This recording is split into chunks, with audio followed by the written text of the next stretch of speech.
عن نعمان ابن بشير رضي الله تعالى عنه قال قال رسول الله صلى الله عليه وسلم ألا وإن في الجسد مضغة إذا صلحت صلح الجسد كله وإذا فسدت فسد الجسد كله وهي القلب।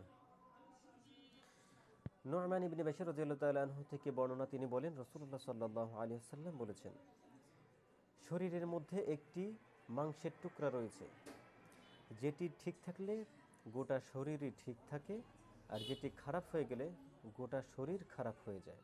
বুখারী এবং মুসলিম শরীফের হাদিস।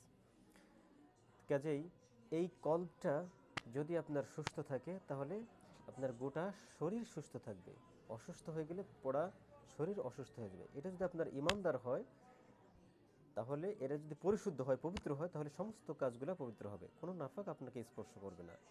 আল্লাহ আমাদেরকে বোঝার তৌফিক দান করুন, আমিন।